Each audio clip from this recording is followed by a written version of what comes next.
When somebody commits suicide or when somebody dies, you get emotional, you think this is the end of the world. After 3 days, you will go back to your normal life and everything will go on and you'll forget about it. And once again, when somebody dies, again the same emotions, same struggles and again go back to the same square one. You enjoy other people crying, isn't it?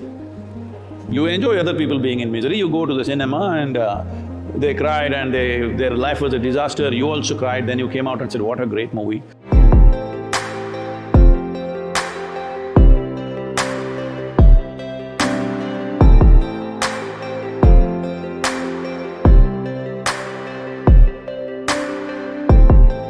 Every year, 800,000 people are committing suicide.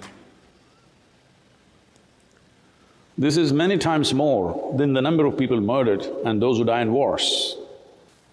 Whoever this is, I don't want to say anything about this person, unfortunate, because we know nothing about his life. But why is this happening? I think I can call it a phenomena, when 800,000 people are dying per year, which means every 40 seconds, approximately every 40 seconds, one person is committing suicide. Because people right now, if they've lost somebody who is dear to them or who they look up to, now they are in emotional states, they will not look at it as it should be. But if you are willing to simply look at it as life, not as a person. One of the most fundamental reasons for collapse of an individual human being, which may end in suicide or may end in a depressed state or may end in some other kind of ailment, that is subject to various aspects, but essentially a collapse. Life did not collapse. Life collapse, that's different. Well, this needs to be treated with compassion, I know that very well. It's not that I have no compassion, it is a sensitive matter. But I want you to look at it simply the way it is, because if you want to grasp what it is, otherwise when somebody commits suicide or when somebody dies, you get emotional, you think this is the end of the world. After 3 days, you will go back to your normal life and everything will go on and you'll forget about it. And once again when somebody dies, again the same emotions, same struggles and again go back to the same square one. So it's time that you look at it just as life, not as a person. Especially not as a person that was near to you or dear to you or someone that you loved. Don't look at it that way, just as life. Why does a life do this? There are many, many layers to this. One fundamental aspect is, the experience of life is not pleasant, because right now, the experience of our life has been mortgaged to something else, to success in the world, to money, to wealth, to relationships, just so many things, mortgaged to so many things. If the market collapses, people will commit suicide. If a love affair collapses, somebody will commit suicide. If they lose their wealth, they will commit suicide. Because what you call as a human being, unfortunately, is a collage of all these things. My money, my home, my family, my relationships, my job and my position, my fame, my name, all this collage.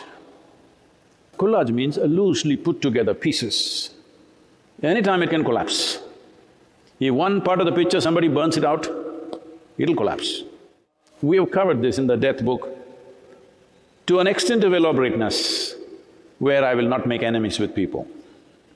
Yes, because most of the humanity is not willing to look at life straight in the eye. They want drama. So to the point that it is possible to present in the public space, we've gone that place and a little more with that book about suicide and all these aspects. To put it very simply, there is life. Life means not things that happen in your life. Life is not a drama that's happening around you. Life is a fundamental thing that's happening within you. This life runs on the basis of certain principles and laws of its own. And now there is a world around you, a society. It runs on its own crazy principles, which is fluid and changing all the time. Today if you do one thing, people will clap their hands for the same thing. 100 years later, they will pull you down. Well, right now, there is a movement going on. All these races, at one time, they were celebrated, they were great leaders. They were great leaders. People thought This is not one or two people, I want you to understand. Today, it is being made out like this, one person was a racist. One person was not a racist, the entire society was. One person killed more, captured more, enslaved more, so he was a hero, that's why we put up his statue. In the given society, he was a great hero. Because a racist means he is against somebody but serves somebody else. If I rob you and give it to this person is happy, he thinks I'm a wonderful guy, called a Robin Hood, you know. So when people went and stole wealth from other nations, people at home clapped their hands and said, this is wonderful. That was not enough, stealing their wealth. We stole people and brought them.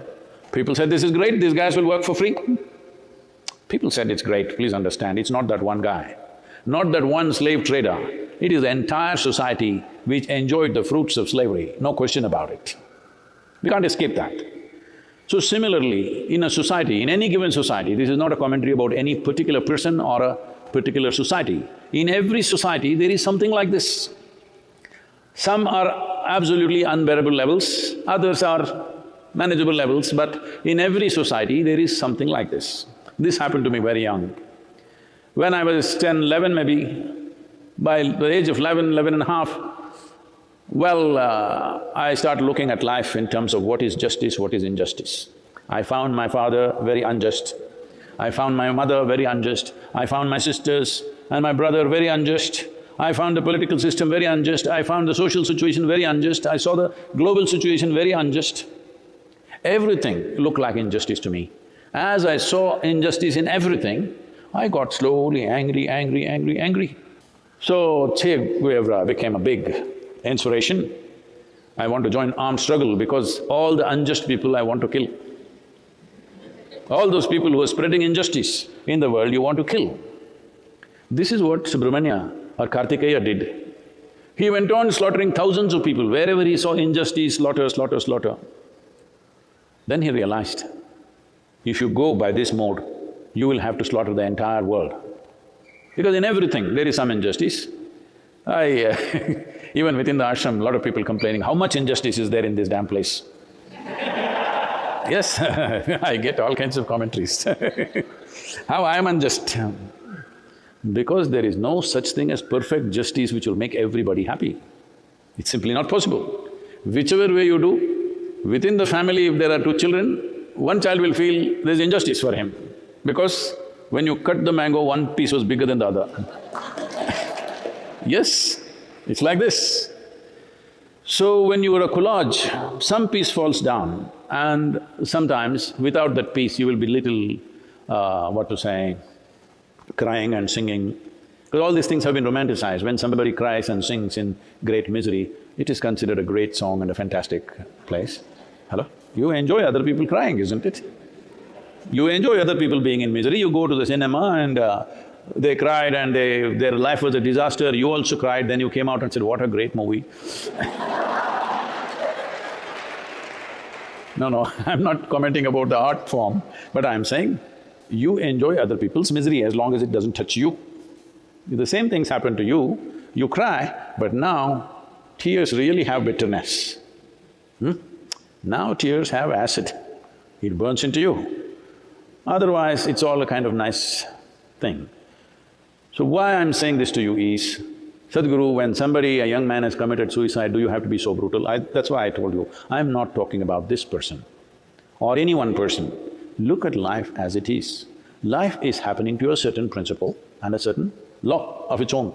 Now you have created a society which is a collage of many things, nobody knows what the hell it is about. Now you take this entire society and imprint it on your mind. So you have a mind which is just like the society, but not even exact reflection of the society, your own distortions of the society. So you can't live without the society. But in the society, there are so many points of misery for you. When it works against you, you're miserable. When it works for you, you enjoy it. This is going on. Now, the life that you are and the mind that you are like two bulls on a cart. You must be a skillful driver to keep the two bulls in one direction. If one goes this way, one goes that way, your cart will crash. It may not go totally away, they're little pulling this way, then you're little depressed, you're struggling, you're miserable. But if it really goes in two different directions, you will crash. Not everybody will crash, unfortunately. 800,000 people per year, I don't know, they're saying over 200,000 people are between 20 to 29 years of age. Prime of their life, they're taking it out.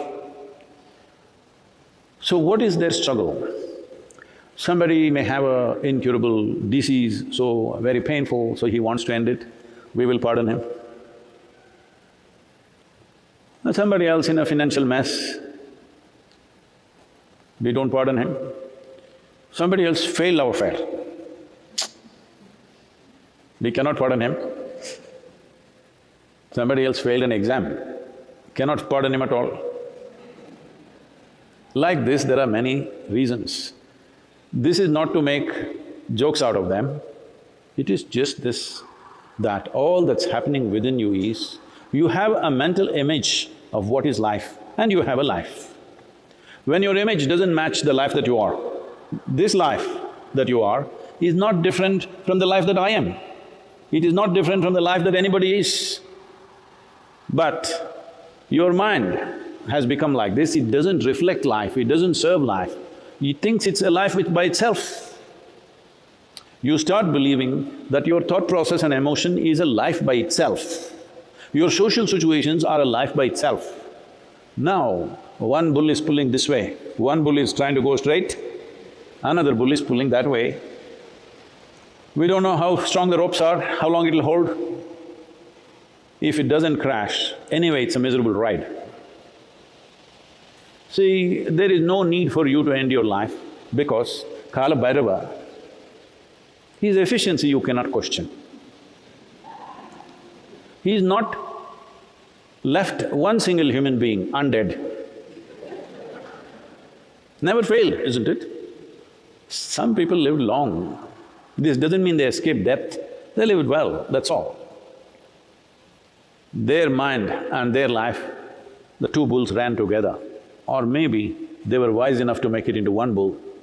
Only their life ran, mind was just a small happening, like me. Nothing in the head. So, no problem, people ask, Sadhguru, will you ever get angry, will you get depressed, will you feel frustrated? Where does that happen? Where does those things happen? I don't know where it happens because that place where it happens generally doesn't exist with me. Once in a way, when I sit like this, I need a mind, so I bring it back. Otherwise, it doesn't exist. There is… well, does frustration happen in my little finger? It is hurting a bit, but frustration doesn't happen in the little finger. But looking at the little finger, frustration can happen here. Frustration cannot happen in the little finger, frustration cannot happen in your toes, frustration cannot happen in your knees. Frustration happens only in one place. That place, to get rid of that place, it takes lots of work. So right now the best thing to do is, the two bulls must be disciplined enough to ride together. You don't try to make life go with mind, there's no such thing. It runs by itself, that's not even yours. That's not run by you, it's running, this is creation. Your business is to keep the other bull, which is entirely your bull.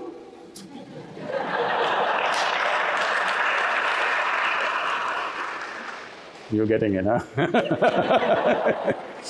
This is entirely your bull, made up by you. The bull that you have made up should run with this bull. Your bull should just be a shadow of this bull. Your bull, the shadow has stood up and doing its own nonsense. Obviously there'll be trouble. But I'm telling you, this is all it is. There is life and it's a fortune that with evolutionary process we have such a complex mental or cerebral activity. You just did not learn how to ride that bull, that's all. You can call it misery, you can call it frustration, you can call it depression. You know, the depression clubs have been at me for last 2-3 years because I said something like this. Once again I'm saying, this is not to insult them, this is not because I have no empathy for them, this is because there is a way beyond that. When there is a way beyond that, if you do not Explore that. It's most unfortunate. Well, no, Sadhguru, isn't it natural for life to be up and down and up and down, you know? People immediately weave philosophies around their misery. No, it is natural. Last 2 days I was happy, now last 1 week I've been miserable. It is natural. After all, we were very happy when we got married, last 15 years we've been miserable. It's okay. I'm saying people are weaving philosophies around their misery. There is no need to weave a philosophy around your misery or your joy or your love, because these are all things that you generate in your thought and your emotion. There is no need for a philosophy. There is simply no need for any kind of philosophy, explanation or religion or God loves you or you love Him. None of these things are needed if you had your bull in total control. That's all it takes. The mental bull is running away. If it was in your control, you would make this bull serve the cause. If you have 2 bulls on your cart, the purpose of both the bulls must be same. The moment 2 bulls have different intentions, then… See, I want you to understand this. This life, the life that you are, this is not thinking of becoming rich. This is not thinking of becoming famous. This is not thinking of this and that, acquiring this or that. Well, it needs body to be nourished well, that's all. That's a fundamental need.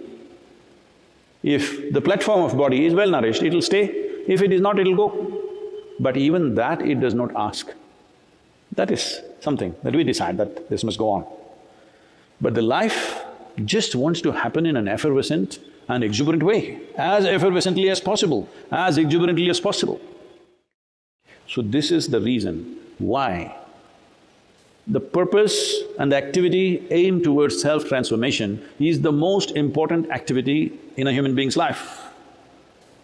Why forever in this culture, spiritual process has been held as the most important and the highest dimension in life is simply because one aspect of it is reality, another aspect is psychological reality. Even to make out the distinction between the two, it needs some work.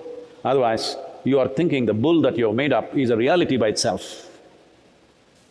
The bull that you make up, especially the bull that you have made up, should be completely in your control, isn't it? Creation's bull, not totally in our control, we leave it to Kala Bhairava. But the bull that I made up must be completely in my control. But right now, that is the bull that's going out of control. So in how many ways it will manifest, how many varieties of sufferings that human beings have today, these are all the different ways it will manifest. The suffering can become to such a point that the fundamental reason why you are here is because you're born and you're alive. So the very fundamental becomes unimportant, that your own shadow bull becomes… a shadow becomes more important than the real thing, that's all that's happened. You can call this misery, you can call this frustration, you can call this depression, you can call this suicide, but essentially the shadow has become more important than the real thing. Well, whoever this young man is, most unfortunate, but over 800,000 people are doing this to themselves every year. We can't be very proud of having created a great society or a civilization. If genuinely we have created a great civilization, then all sorts of people, all sorts, the strong, the weak, the capable, the incapable, everybody should find a place somewhere. Everybody should at least know within their limited space how to remain peaceful and joyful. This is civilization. Right now, our idea of civilization for the last millennia has been how to go and hack other people to death, grab their things and say we are civilized. When you have such an idea of civilization, internally many things will go on because you have invested in the collage that you have created. To such an extent, I'm not saying we should not have a social structure, we should not… at any point of time society will be a perfect collage, no, it will never be. It is just that you can blow your balloon, your bull, you can make it as big as you want, but you must be able to put it to sleep when you don't want. When what you create you start thinking is the reality, is existential, when you mistake the psychological for existential, unfortunately, suffering is inevitable. This moment, you may be… I never understood as a child, I always heard this, I'm feeling on top of the world. I would just think, is he on North Pole? As a what is this top of the world? What they mean is, if you pile up all the human beings in a heap, they are right on the top. That's what they mean. They don't mean North Pole. It took me some time to understand this. Whenever people said, I'm on top of the world, I thought… I would imagine maybe they're dancing on North Pole. Because right from a very early age, I was a geography buff. So, it took me some time, these people are imagining every other human being below them, that's top of the world. When you have such a dream, suffering is inevitable. Let this be very clear, that this is not… what I'm saying is not a commentary about any one person. This is the nature of your existence. If you come to terms with it, you will know how to manage this, not just manage this, how to make this into a phenomenal possibility. Today you're seeing in the society, abuse is not only at a given time, sometime, once in a way you lost control and abuse. Daily conversation is abuse. It's becoming like that. This clearly is like a barometer. It is showing what is the level of discrepancy you have between life and the shadow. The discrepancy is so much, if you stand, only thing that comes out is filth from your mouth. Only thing is abuse, abuse, abuse. This is happening around the world. Some people may be picking it up thinking it's fashion, but essentially you need to understand, there's such a level of unpleasantness within you, nothing wonderful can come out of you. It's not possible. It is only abuse. So you must understand, once it is moving this way, this 800,000 number may keep on growing. A whole lot of people will start thinking it's not worth living because they have not touched life itself, they're lost in their own bull. Their psychological reality has completely overpowered the life process, the existential process that we call as life. Life is not your doing. You didn't create this. This is a phenomena.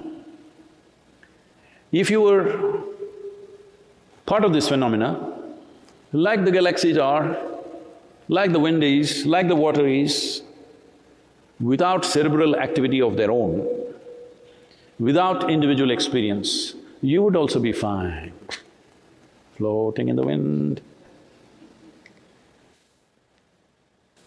Existence gave you an individual experience, though you're bloody nothing.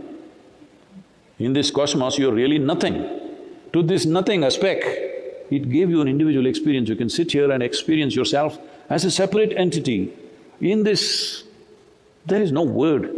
There is no word for how magnificent and how elaborate a creation it is. In this cosmic space, you are not even a speck of dust, microscopic, not even that. For this kind of a speck, there is an individual experience. And right now, because you have taken this individual experience too seriously and abusing it too much, your miseries, your frustrations, your depressions, unfortunately, suicide is one consequence. But many other people are living far more miserable than the people who actually committed suicide. But they continue to live because one bull is very strong, it's not giving up. Yes? For some reason, life energies are too strong, they won't give up. These 800,000 people are people who are successful. For 800,000 people, I'm quite sure there are at least 3 times or 4 times or 5 times, I don't know the exact number, who attempted suicide. Not successful cases are there, any number. So, that is because life was strong and they didn't give up. Though mind wanted to go there, life was strong. Your thought and emotion wants to go there, but life was strong and held on. Well, when life should end, life will decide. But whatever reasons they committed suicide, once a life is gone, either by ailment or accident, natural death, suicide, it doesn't matter how, once a life is left, we must just bow down because that is the decision of a life for whatever reason. When they're alive, we do everything to see that this must be avoided. Once it has left, you must just bow down because That's existence, about which you have no power. You have power to ride it. You have no power to control it. You have no power to direct it. You can only enjoy the ride of life.